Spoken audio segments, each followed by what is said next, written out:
नमस्कार दोस्तों, निर्जला एकादशी व्रत कैसे करें। निर्जला एकादशी का व्रत सबसे कठिन व्रतों में से एक माना जाता है क्योंकि इसमें अन्न और जल दोनों का पूर्णतः त्याग किया जाता है।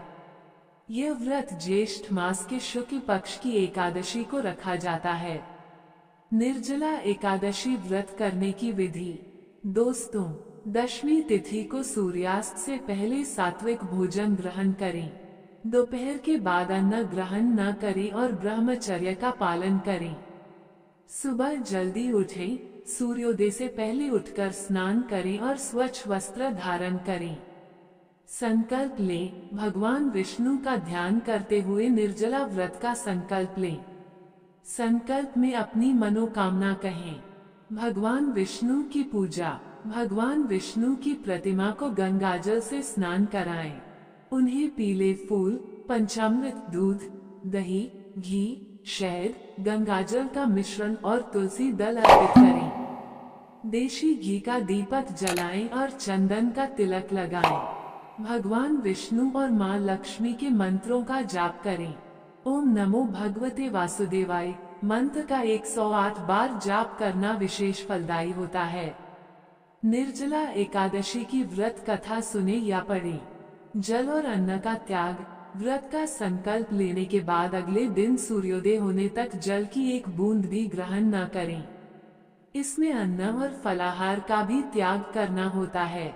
बीमार, गर्भवती या किसी अन्य कारण से जो लोग निर्जल नहीं रह सकते, वे जल दान करके जल ग्रहण कर सकते हैं, लेकिन जल दान किए बिना जल ग्रहण न करें। संयम और नियम के लिए। पूरे दिन मन को शांत और शुद्ध रखें। किसी के प्रति बुरे विचार न लाएं और तीखा बोलने से बचें। दिन भर कम बोलें और हो सके तो मौन रहें। दिन में सोने से बचें।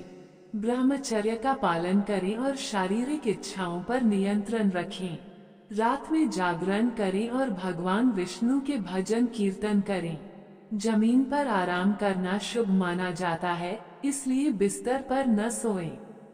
दान के लिए इस दिन जल दान, शरबत, हल्दी, पंखा, खरबूजा, छाता, तरबूज, अनाज, भोजन और वस्त्र का दान करना उत्तम माना जाता है। जल दान का विशेष महत्व है। तारांकन द्वादशी तिथि को पारण का दिन। सूर्योदय से पहले उठकर स्नान करें और फिर से श्रीहरि की पूजा करें। व्रत का पारण करें। पारण में सबसे पहले थोड़ा जल और तुलसी दल चरणामृत ग्रहण करें। इसके बाद चावल का सेवन करके ही व्रत तोड़ना चाहिए। यह एकादशी व्रत का पूर्ण फल देता है। चावल के बाद अन्य सात्विक भोजन बिना प्याज, लहसुन ग्रहण करें। ब्राह्मणों को भोजन कराएं और उन्हें मिष्ठान व दक्षिणा दें। कुछ महत्वपूर्ण बातें।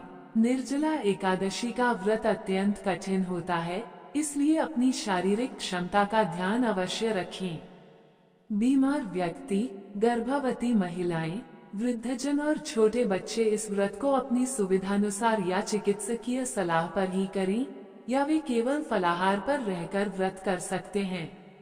व्रत के दौरान क्रोध से बचें और भगवान का स्मरण करते रहें। इस दिन नमक का सेवन नहीं करना चाहिए। यदि बहुत आवश्यक हो तो सेंधा नमक का सेवन कर सकते हैं। निर्जला एकादशी का व्रत विधि विधान से करने से सभी पापों से मुक्ति मिलती है और मोक्ष की प्राप्ति होती है। दोस्तों, वीडियो लाइक, शेयर, सब्सक्राइब करें।